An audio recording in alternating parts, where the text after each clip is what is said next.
Bonjour, j'espère que vous allez bien, que vous vous portez bien. Moi, par la grâce de Dieu, je vais très bien. Aujourd'hui, j'ai décidé de vous faire une vidéo parce que j'étais en train de faire mes calculs à peu près pour savoir où j'en étais. Et j'ai trouvé intéressant de partager avec vous où j'en étais. Donc, cette vidéo va parler de mon budget initial, de l'investissement que j'ai eu besoin de faire pour partir du coup, des sacrifices aussi que j'ai dû faire pour réaliser mon rêve. Donc, c'est parti.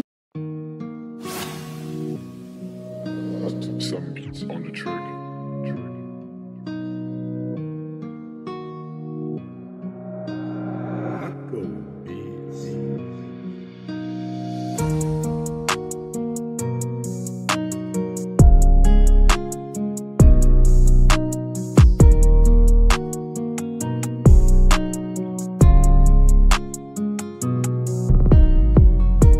Du coup, alors là, j'ai pris mon téléphone parce que depuis le début, je note à peu près tout. Je note tout en fait. Déjà de base, je m'étais fait une liste sur tout ce que j'aurais besoin pour mon entreprise là-bas. Je m'étais fait un budget que j'ai largement dépassé. Franchement, j'ai largement dépassé ce budget-là. Et les économies, enfin tout ça en fait. Donc du coup, le premier investissement que j'ai dû faire, c'était la voiture. Comment vous dire? Je m'étais fixé un budget de 5 000 euros, je me suis dit maximum. Je me suis dit pour commencer, en fait, concrètement, je vais prendre une voiture, quitte à ce que ça soit pas un vrai choix, mais une voiture assez grande pour transporter les gens, mais pas forcément... Je voulais pas qu'elle soit belle, je voulais juste qu'elle soit pratique. Voilà, c'est ça. Donc je me suis dit, au pire, une voiture à 3 000 euros, je pense que ça peut le faire. Un minibus, un truc comme ça, elle a beaucoup de kilométrage. S'il y a des choses à réparer, en Afrique, on sait très bien que c'est la débrouille. Donc on va se débrouiller. Ça va m'aider pour les premiers mois de mon activité, au moins, à pouvoir faire rentrer de l'argent. Mais à force d'être sur le bon coin et de voir les voitures, d'aller les visiter, je me rends compte qu'en fin de compte, ça sert à rien de faire un choix de dépit, entre guillemets, comme ça. Vaut mieux faire un choix, mettre un peu plus d'argent et être un peu plus tranquille parce que la voiture s'arrête toutes les 5 minutes parce que les pièces, elles sont pas bonnes ou quoi, c'est compliqué. Donc, j'ai offert une story time. Par rapport au choix de voiture, là, je viens de réfléchir, très intéressant. Je vous explique, quand on dit que quand Dieu est avec toi, il n'y a rien de mieux, en fait, il n'y a rien de plus sûr, en fait. Ça, c'est de placer sa confiance en Dieu, en fait, concrètement. Non, en fait, je vous explique. J'ai commencé à avoir des voitures sur le Bon Coin et tout, et à chaque fois que je devais conclure l'affaire pour une voiture, il y avait toujours quelque chose qui capotait. Il y avait toujours quelque chose qui faisait que ça allait pas au bout. Soit la personne elle mettait des plans, soit finalement les papiers c'était soi-disant ok, et quand tu arrives pour signer, pour donner l'argent et tout, tu te rends compte qu'il manque le contrôle technique, tu te rends compte que la carte grise finalement elle n'est pas à son nom, mais finalement c'est son cousin qui l'a acheté, et puis enfin que des catastrophes comme ça. Et franchement, j'étais tellement triste. Au bout de plusieurs mois de recherche, je me dis, mais en fait, il n'y a pas de bonne voiture. Compliqué. Donc, du coup, j'ai un petit peu mis cette affaire-là en stand-by. J'ai lâché l'affaire concrètement. J'ai arrêté de voir les voitures et tout. Je me suis dit, j'ai remis tout mon projet en question. Parce que je me suis dit, elle est basée concrètement sur la voiture, en fait. Donc, si j'ai pas de voiture, c'est mort. Concrètement, c'était ça. Donc, du coup, ce que j'ai fait... comme j'ai dit, j'ai lâché l'affaire. Voilà, j'y pensais plus. J'étais tellement triste, en fait. Et en fait, ce qui s'est passé, c'est que ma nièce s'est mariée. Et en fait, ils ont d'abord fait une petite cérémonie à la maison pour les présentations officielles des deux familles. J'étais pas censée y aller parce que c'est à Strasbourg. Avec les enfants, c'était trop galère. Mais je me suis dit, allez... elle va se marier qu'une seule fois dans sa vie, il faut que je sois là, ils vont faire des photos et tout, il faut que je sois là. Donc, la veille c'est la veille du départ que j'ai pris mon billet pour aller à Strasbourg. Donc, j'y vais, tout se passe bien et tout. Et en fait, en discutant avec mon beau-frère, je lui dis, en fait, moi, je suis en galère, je cherche une voiture sur Paris, c'est tellement galère, nanana et tout. Il me dit, et donc, je lui dis, moi, il me demande mes critères. Donc, je lui dis, en fait, concrètement, moi, je cherche juste un minibus ou à la rigueur, un 9 places. Maintenant, il me dit, ah, mais il y a j'ai un ami qui vendait un 9 places, mais bon, je pense que depuis le temps, il l'a vendu et tout. Donc il me dit, mais attends, je vais quand même l'appeler, on sait jamais, je vais l'appeler pour voir. Il l'appelle, l'ami en question lui dit, la voiture, elle est là, je n'ai pas encore vendu, mais par contre, là, il y a quelques jours, il y a une personne qui est venue pour voir la voiture, elle lui a vachement plu. Elle lui dit, bah écoute, la voiture, elle lui a plu, elle la veut, donc je suis désolée, mais du coup, c'est presque cuit, à moins que la personne se désiste au dernier moment, voilà quoi. Ok, il n'y a pas de souci. Mon beau-frère, il lui dit, bah écoute, ramène quand même la voiture, on va la voir.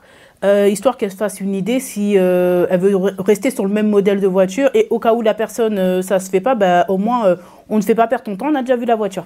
Donc il la ramène. Quand je vous dis que j'ai eu un coup de cœur pour... Je me suis dit c'est elle en fait, c'est ce que je veux. Pourtant c'était même pas le modèle de départ que j'aurais voulu, mais je me suis dit mais en fait là j'ai commencé à vouloir être dépressif. Je me suis dit mais on peut pas me faire ça en fait. La voiture, en fait, c'est elle et c'est pas une autre que je veux, en fait. C'est elle. Et je dis à mon beau-frère, je suis dépitée, je suis dégoûtée. C'est cette voiture que je veux. Et il me dit, si cette voiture, elle est faite pour toi, si Dieu a décrété que cette voiture, elle serait pour toi, elle sera pour toi. Mais si jamais tu ne l'accordes pas, dis-toi qu'il y a un bien dans ce que toi, tu ne vois pas, en fait. Dieu sait pourquoi il fait les choses et voilà, c'est comme ça. Moi, le soir, le soir vient et je suis triste et je rentre en prière et je dis au Seigneur, je lui dis Seigneur, avant d'entreprendre quoi que ce soit, avant de me lancer dans cette aventure, je t'ai demandé ton avis. Les signaux ont été verts. Tu m'as facilité toutes les démarches que j'avais à faire jusqu'ici, mais ça bloque au niveau de la voiture. Seigneur, aujourd'hui j'ai vu cette voiture, je la veux. Enfin, si c'est un bien pour moi, si c'est une voiture qui va tenir la route, si je ne vais pas avoir de mal à la faire partir au Mali, accorde-la moi. Donc, je me suis endormie comme ça. Le lendemain, mon beau-frère, il m'appelle. Il me dit, écoute, là, le monsieur m'a dit que, en gros, la personne n'a pas réussi à réunir l'argent pour acheter la voiture. Donc, il demande un délai supplémentaire de 24 heures. Donc, le propriétaire de la voiture demande, est-ce que tu veux bien patienter 24 heures de plus? Oh là là, je me dis, c'est un signe. Je suis désolée pour la personne qui voulait cette voiture, pour le coup. Mais je rentre en prière. Je dis, mais Seigneur, en fait, là, c'est un signe. Ça me redonne la flamme, en fait, dans mon cœur. J'ai espoir. Accorde-moi cette voiture. Mon beau-frère me rappelle, il me dit, bah écoute, le propriétaire, il dit, si tu la veux, tu peux la prendre si tu es prête, parce que la personne n'a pas réussi à rassembler l'argent nécessaire pour l'avoir. Quand je vous dis que quand quelque chose est destiné, quelque chose vous est destiné, il n'y a rien à faire, en fait, c'est pour vous, c'est pour vous. Donc voilà, on ferme les parenthèses. Du coup, j'ai eu la voiture. Elle m'a coûté 6 000 euros. Clairement, hein, vous avez pu constater que ça a dépassé mon budget voiture. Mais bon, tant pis, c'était celle-là et pas une autre. Et franchement, je regrette pas du tout mon choix. Ça fait 4 mois que je roule avec parce que je voulais bien la tester, être sûre avant de l'envoyer. C'est pas je l'envoie là-bas et finalement, elle marche plus au bout de 2 semaines. Donc, elle est passée au contrôle technique. Le gars m'a dit, ah, mais parce que c'est pas une voiture récente, hein, elle a quand même du kilométrage et tout. Il m'a dit, elle tient bien la route. Hein, elle est passée au contrôle technique nickel. Ensuite, je l'ai quand même ramenée chez le garagiste pour être sûr que tout soit bien, que j'ai pas de mauvaise surprise. Il m'a dit la même chose. Il m'a dit, ah ouais, elle tient bien la route. D'ailleurs, franchement, ce garagiste, franchement, c'est tellement dur d'avoir quelqu'un qui va pas essayer de t'arnaquer, essayer de gratter de l'argent ou qui sera tout simplement bien présent du début jusqu'à la fin, que franchement, si vous cherchez un garagiste, si vous cherchez quelqu'un, Daouda, laissez moi un commentaire et je vous donnerai son numéro. Franchement, nickel, une perle. Donc voilà, il a géré la voiture. Il y avait 2-3 trucs à faire, mais franchement, rien de méchant. Et du coup, là, moi, j'ai l'esprit tranquille. Quand la voiture va partir, je sais que c'est OK, quoi. C'est OK. Donc voilà, premier investissement, la voiture. Sachant que j'ai dû faire quelques réparations quand même, qui m'ont coûté à peu près 200 euros. D'acheter les pièces et la main d'œuvre et tout, c'était des trucs vite fait. J'ai quand même dû la mettre en règle, prendre une assurance, faire la carte grise, parce que du coup, elle est restée quand même 4 mois et j'ai roulé avec ici. Donc voilà. par rapport à la voiture, ce que ça m'a coûté à peu près. Ensuite, j'ai eu un autre investissement, mais ça, c'était pas du tout prévu. Ce que je suis en train de faire là tout de suite. Des vidéos YouTube. En fait, moi, je me suis dit, bon, c'est mon business, je vais me concentrer sur TikTok, sur Snapchat. Mais en fait, en faisant les choses, je me suis rendu compte, et moi-même, en préparant mon départ pour le Mali, je me gavais et je me tuais aux vidéos YouTube, retour en Afrique, préparation sur retour, nanana et tout. Et franchement, j'ai trouvé ça tellement intéressant. En fait, ça m'a tellement aidé dans ma démarche, dans mon organisation et tout, que je me suis dit, ben, en fait, faut que je le rende. Faut que je le rende. Et moi, ce qui m'a manqué, entre guillemets, c'est le avant. Parce que souvent, les gens, ils filment une fois qu'ils sont arrivés sur place, en fait. Mais moi, en fait, je voulais vraiment trouver... Enfin, j'ai essayé de trouver des gens qui me montraient leur préparation, combien le budget ça leur a coûté, combien est-ce qu'il faut d'argent, des choses auxquelles tu penserais même pas toi, en fait. Donc, du coup, si je peux aider les gens dans ce sens-là, bah, on y va. Donc, du coup, j'ai dû investir dans tout dans le matériel YouTube. Donc, la vidéo avec laquelle je suis en train de filmer. Mais ça va pas servir qu'à ça. Une fois que je serai au Mali aussi, j'aurai besoin de faire des vidéos et filmer tout ce que je fais. Donc, du coup, c'est un bon investissement. Mais avec ça, j'ai dû acheter des batteries externes en plus parce que les batteries des caméras, ça dure pas longtemps. J'ai dû investir dans, bah, du coup, un micro. Ça coûte une blinde aussi. Trépied, stabilisateur aussi, ça coûte une blinde. Donc là, je sais que j'ai noté les prix, du coup, de ce qui m'a fallu. Du coup, l'appareil photo en lui-même, il m'a coûté 800 €. Purée, ça a coûté cher. Hein. Et c'était pas du tout prévu. Donc, c'est chaud. Le micro, il m'a coûté... Excusez-moi, je l'ai en même temps parce que j'ai pas tout dans la tête. Ouais, le micro, il m'a coûté 80 €. Le stabilisateur, il m'a coûté 250 €. Le trépied, 180 €. J'ai dû acheter des lumières, des spots là et tout. Ça m'a coûté 80 € aussi. Voilà, donc en fait, pour juste les vidéos YouTube, j'en ai eu pour 1500 € d'investissement. Franchement, c'est un budget, mais je regrette pas. Je regrette pas, c'est pas grave, ça fait partie des aléas, on peut pas tout contrôler. Donc voilà. Après, niveau investissement et tout, j'ai été censée acheter des ordinateurs en fait pour là-bas, pour mon business. Des ordinateurs, il me fallait du matériel de bureau, des bureaux, des décorations, comment on dit, un bureau d'accueil aussi. Et en fait, je me suis dit, ben, je pars dans l'état d'esprit d'investir dans mon pays d'origine. D'investir, d'aider, de donner du travail à mes frères, de participer à l'économie du pays. Donc en fait, c'est complètement stupide d'acheter tout ce que je pourrais acheter là-bas, ici. Je préfère aller donner mon argent à un frère là-bas qui... Voilà. Donc concrètement, en fait, je vais pas acheter ce qu'il faut ici. Ce qui est électronique et tout ça, j'ai commencé parce que j'en avais besoin. Notamment un ordinateur qui m'a coûté 900 €. Ouais. J'ai acheté un ordinateur, j'avais pas d'ordinateur portable.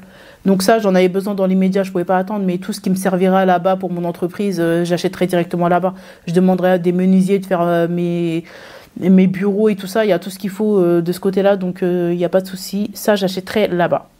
Maintenant, comme j'ai dit, là, du coup, j'ai dû aussi investir dans du coup, un ordinateur, dans un nouveau téléphone. Parce que le téléphone que j'avais, c'était un Samsung Galaxy, mais il était trop vieux.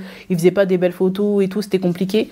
Et puis, de toute façon, il marche très bien. Donc, il me servira, ça sera un téléphone pro, tout simplement. Donc voilà, donc ça aussi c'était pas prévu au budget, mais du coup j'ai dû rajouter. Donc 800 € pour l'ordinateur, 1000 € pour le téléphone. Donc voilà, ça c'est pour ce que j'avais besoin moi dans l'immédiat. Après il y a eu des courses que j'ai dû faire comme vous avez vu. D'ailleurs je vais vous mettre la vidéo sur la préparation de mon barigo pour que vous puissiez voir un petit peu ce que j'ai mis dedans. les courses que j'ai pu faire. Donc là, j'ai réécrit à peu près les grosses dépenses, en tout cas, qui sont rentrées dedans. J'ai acheté pour à peu près 500 € de vêtements pour moi et les enfants. Ça peut, je sais pas si c'est beaucoup ou c'est pas beaucoup, franchement j'en sais rien, mais les vêtements des enfants ça coûte cher, les vêtements des adultes j'en ai pas eu beaucoup, mais ça coûte cher aussi.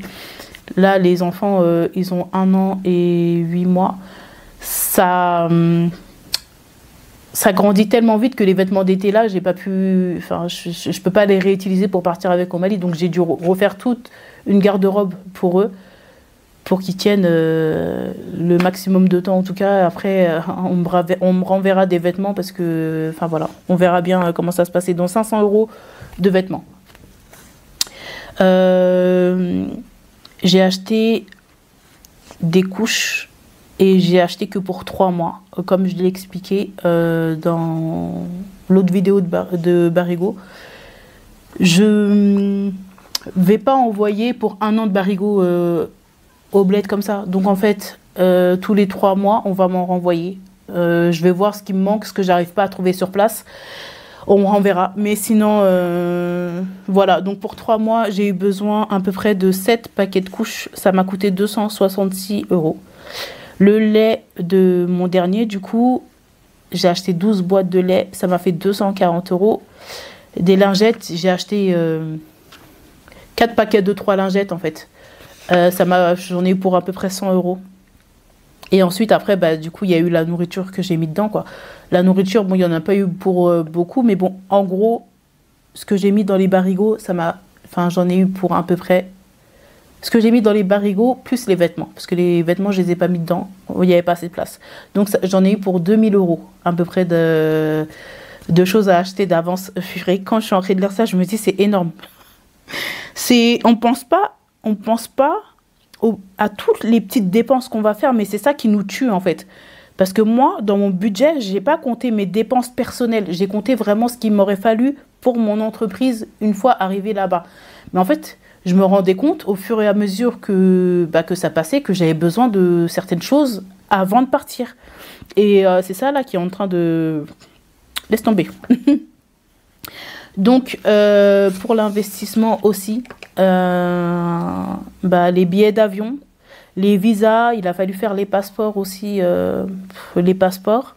Donc ça aussi, c'est quelque chose que Les billets d'avion, oui, mais les visas, tu dis, bon, 90 €, ça va, tu vois, enfin, x4 pour le coup, du coup. Mais voilà, donc, billets d'avion, j'en ai eu pour 1500 €. En fait, j'ai juste pris l'aller. J'ai juste pris l'aller des 2 petits plus les 2 adultes. Voilà, 1500 €. Les visas, c'est 90 € x 4. Les passeports, c'est 20 € pour les mineurs, 86 € pour les adultes. Ouais. Sachant que, du coup, là... Normalement, je vous dis, c'était pas prévu que je paye le transport pour quoi que ce soit. Dans le sens où je me suis dit que je vais envoyer la voiture. Quand avant, nos parents, ils ont envoyé des voitures au bled, ils pouvaient remplir la voiture à ras-bord, qu'elle craque en fait, pour qu'ils partent avec. Donc, en fait, moi, je pensais pas que j'allais avoir besoin d'envoyer des barigots. Je me suis dit, je vais mettre tout ce que j'ai besoin dans les voitures. J'avais prévu... d'envoyer des barbecues, des jeux d'été pour les enfants, tout mettre dedans. J'avais prévu d'envoyer un frigo, un grand frigo pour quand je serai là-bas, ce serait plus simple au niveau de l'organisation des courses et tout. Je me suis dit que j'allais tout envoyer dans la voiture et ça allait être réglé. Sauf que au moment où j'ai commencé à chercher quelqu'un pour pouvoir envoyer la voiture, ils ont été tous unanimes sur le fait que maintenant, il y avait une nouvelle loi qui était passée sur le fait que on n'a plus le droit d'en mettre quoi que ce soit dans la voiture. Elle doit partir vide. Donc du coup, ça a tué mes plans. Je vais rien pouvoir acheter ici parce que si je dois acheter ici et envoyer là-bas, c'est un mal pour un bien quand j'y pense. Parce que du coup, comme je vous ai dit, c'est dans la logique où j'ai qu'à aller dépenser mon argent là-bas en fait, tout simplement. Donc du coup là, tout ce que j'avais prévu d'acheter en avance aussi par rapport à mon business, du coup je Je vais l'acheter là-bas sur place parce que sinon là ça vaut pas la peine d'acheter et de payer l'envoi en plus. Les barigots, ça j'étais obligée parce que mes enfants ne supportent pas autre chose que les couches Pampers et mon fils vomit beaucoup, donc du coup il a besoin du lait AR spécial pour les vomissements là, du coup pour les reflux et tout. Donc du coup ça j'étais obligée et bon j'allais pas envoyer que des couches et des lingettes tant qu'à faire, j'ai envoyé des chips, j'ai envoyé des boîtes de conserve, j'ai envoyé pour remplir en fait concrètement c'est ça, c'était vraiment dans le but de remplir le barigot qui parte pas sans rien. Donc ça aussi, ça a été un autre problème, en fait, on va dire. Bon, on a trouvé la solution, malheureusement, on ne peut pas faire autrement. C'est comme ça. Donc pour vous dire, au départ, je m'étais fixé un budget de 20 000 euros. Un budget de 20 000 euros pour mener à bien mon projet en tout et pour tout, concrètement. Là, franchement, quand on y est, quand on fait les calculs, quand je vois tout ce que j'ai dépensé, quand je vois tout ce qui n'était pas prévu, j'ai oublié de vous dire aussi, l'envoi de la voiture. J'ai tellement galéré. J'ai tellement galéré parce qu'il y a tellement de prestataires qui prétendent pouvoir envoyer les voitures au bled, mais quand tu creuses, tu te rends bien compte qu'en fait, non, en fait, c'est trop compliqué. Les voitures, ce qu'on me disait, c'est que ma voiture, elle est trop imposante, elle est trop grosse, donc du coup, c'est compliqué pour l'envoyer, ça prend beaucoup de place et tout. Sur le bateau, le conteneur, c'est compliqué et tout. Ils me donnaient des tarots, mais t'as peur, hein, franchement. On me demandait des 8 000 euros pour l'envoyer. Juste l'envoi, il n'y a pas, comme on dit. Après, vous savez, une fois qu'elle arrive, il y a le dédouanement, il y a la personne qui doit aller chercher à Dakar la voiture. Tout ça, c'est des frais en plus, en fait. Donc, on me demandait des 8 000 euros. Je désespérais, je me suis dit, mais comment je vais faire? Moi, j'ai déjà acheté la voiture, en fait. Ça y est, j'ai déjà tout organisé et je pensais que ça allait être le plus simple. Moi, en fait, concrètement, d'envoyer la voiture, je pensais que ça allait être le plus simple. Mais en fait, non, c'est le plus compliqué du compliqué, là. Laisse tomber. Donc, du coup, j'ai fini par trouver une personne sérieuse qui, non seulement va envoyer ma voiture en transit par Dakar, mais qui s'occupe aussi d'acheminer la voiture de Dakar à Bamako. Ça m'enlève une épine du pied parce que... bien sûr qu'il y a des chauffeurs qui vont bien vouloir aller à Dakar récupérer la voiture pour la ramener à Bamako. Mais le souci, c'est que tout est informel. Ça veut dire que la personne, ça lui coûterait peut-être 3 000 euros, lui, en tout et pour tout. Mais il va te sortir 10 000 euros. La voiture, elle est déjà partie, elle est à Dakar. Comment tu fais, en fait? Comment est-ce que tu fais? Sachant que toi, en tant que Française, entre guillemets, on vous voit comme la poule aux yeux d'or. Comment tu vas dire non? Et comment toi-même, tu vas aller à Dakar récupérer ta voiture avec tes enfants en bas âge comme ça? En fait, c'est mort. J'avais tellement de craintes par rapport à ça, mais j'ai tout mis en prière, encore une fois. J'ai demandé au Seigneur de me trouver une solution par rapport à ça et d'éviter toutes les arnaques possibles. Parce que là, vraiment, ça ne dépend pas de moi. C'est pas quelque chose que je pourrais faire moi-même. Le dédouanement, il n'y a rien de formel en fait, c'est un peu à la tête du client entre guillemets. J'ai fait des recherches sur internet pour essayer de trouver les prix, combien est-ce que ça pourrait me coûter, mais en fait il n'y a rien, il n'y a absolument rien en fait. Donc du coup j'ai pu passer par cette société sur Facebook. En fait j'ai laissé un appel à l'aide entre guillemets pour envoyer ma voiture. Je dis voilà, j'ai mis que j'étais en galère et tout, que je trouvais personne et tout. C'est quelqu'un qui est beaucoup revenu dans les commentaires. On me l'a recommandé je ne sais combien de fois. J'ai été voir sur Google et tout, les avis. Et j'ai demandé aussi des témoignages des gens, du coup, qui me conseillaient est-ce qu'ils avaient déjà envoyé la voiture et tout. Ils m'ont répondu que oui, que ça s'était très bien passé, qu'il avait été dans les délais, que les prix ils sont justes et tout. Du coup, je suis rentrée en contact avec le monsieur et effectivement, franchement, ça n'a rien à voir avec les autres prestataires, entre guillemets. Hein. Les autres, tu les appelles, ils te répondent pas, tu envoies des messages FB, on n'accepte pas ta demande en ami, tu poses des questions, on met 3 semaines pour te répondre. Lui, ça a été du tac au tac. Je l'ai appelé, il m'a dit, je vous rappelle juste dans 5 minutes, je fais juste des recherches par rapport à votre voiture et les gabarits pour voir combien est-ce que ça va coûter. Et effectivement, il m'a rappelé 5 minutes après, il m'a dit, bah écoutez, la voiture pour l'envoi, je vous fais un devis. Il m'a demandé si je voulais qu'il s'en occupe jusqu'à Bamako, parce qu'il pouvait aussi tout simplement l'envoyer et après je me démerde à Dakar, mais il m'a dit que non, lui il fait le truc jusqu'au bout en fait, mais c'est le coût du service, enfin faut payer le coût du service quoi, pour le coup, ce qui est juste. Donc du coup il m'a fait un devis en 48 heures. Ouais, vendredi je l'ai eu et Ouais, je l'ai eu vendredi. Et en fait, il m'a demandé de lui laisser passer le week-end.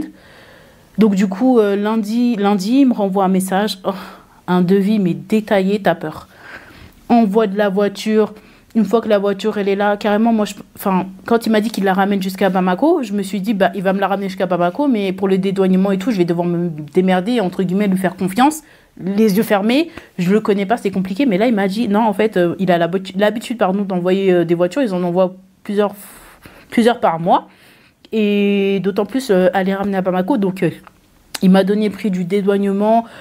Il me fait les papiers aussi, je suis trop contente. Il me fait les papiers de la voiture. Ça aussi, c'était un stress parce que, encore une fois, tous tes contacts, en fait, au Mali, tout. Et si t'as pas les contacts, t'es morte, en fait. Je savais très bien qu'ils allaient me téter jusqu'à l'os. J'étais morte dans le film. Comment moi, j'allais aller faire des papiers aussi importants. Ils savent que t'as pas le choix. La voiture, elle est là. Tu vas payer. Tu vas payer, en fait. Mais du coup, il m'a fait le devis et il m'envoie la voiture pour à peu près 4500 euros. C'est juste. Parce que les autres prestataires, ils demandaient à peu près 1200 euros pour juste envoyer la voiture. D'accord? Ensuite, ils disaient que le dédouanement, c'est à toi de gérer, mais en principe, c'est dans les 1008, 2000 euros à peu près. Ensuite, la personne, si j'aurais dû choisir moi-même une personne, envoyer moi-même une personne à Dakar pour aller récupérer ma voiture, eux demandaient à peu près, les chauffeurs, 200 euros, 150, 200 euros, je crois, maximum. Mais à côté de ça, bah, tu payes l'essence, du coup. Tu payes l'essence. Tu devras payer à chaque fois que vous passez à une frontière, il faut laisser de l'argent là-bas. Donc, en fait, tout est informel. C'est-à-dire que il aurait pu partir et m'appeler toutes les 10 minutes pour me dire ben là, j'ai plus d'argent parce qu'il n'y a plus assez d'essence pour arriver. Là, je suis passée à une frontière et ils m'ont demandé 1000 euros. Mais comment tu vas dire non, en fait, tu vas payer, c'est tout. Donc là, j'ai l'esprit tranquille au moins. Voilà, il me la gère de A à Z. C'est une vraie société. Elle est en France. Je peux aller me plaindre chez quelqu'un si jamais ça va pas. Franchement, je suis contente. Dieu merci. Je vous partagerai le contact de la personne si jamais ma voiture elle arrive à bon port, si tout se passe bien et tout est ok. Je veux bien essayer d'être votre cobaye. J'essaye pour vous, mais du coup, voilà, je vous ferai un retour par rapport à ça. Maintenant, en fait, là concrètement, je suis à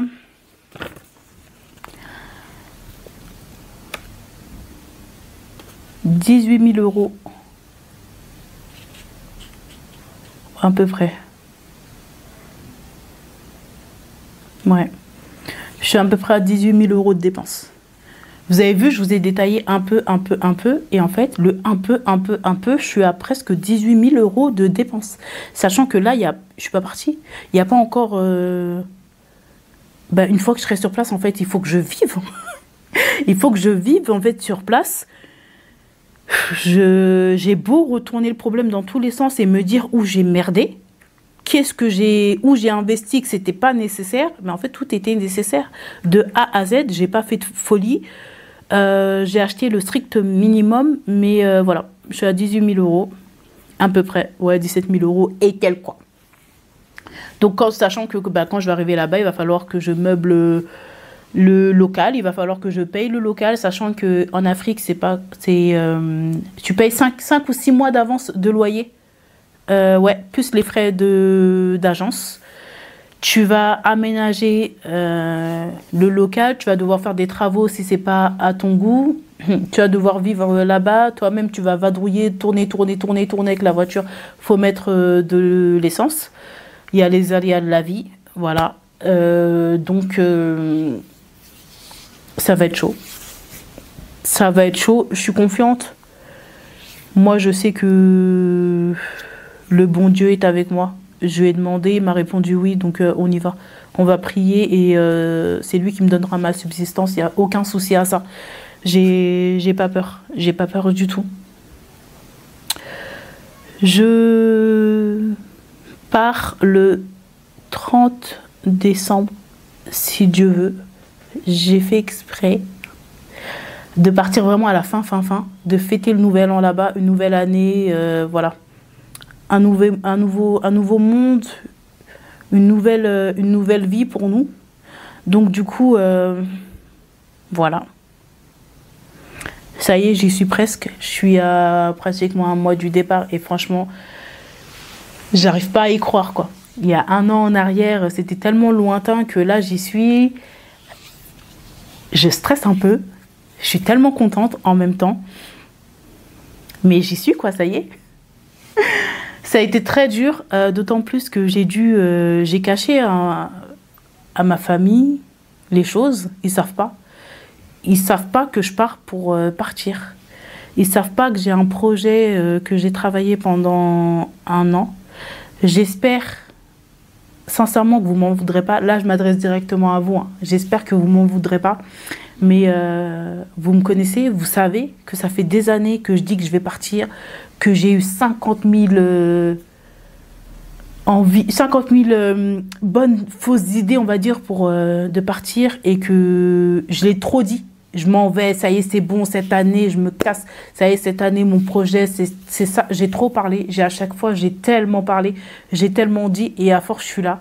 Et ça en devenait gênant. Donc là, je me suis dit, tu te tais, tu fais ce que tu as à faire, tu vas jusqu'au bout.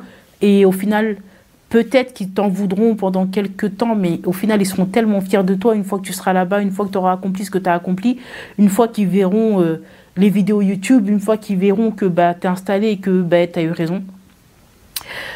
Mais sachez que ça a été très très dur de me taire, de vous cacher ça. En fait, ça a été très très dur de vous parler tous les jours et de vous dire que oh, rien, comme d'hab, rien de nouveau, les enfants vont bien, tout va bien, mais qu'au final, bah, 10 minutes avant, j'étais en train de travailler sur mon projet, que j'étais triste, pleine de questions, d'interrogations, plein de doutes, de peur, et bah, sans pouvoir partager ça avec vous.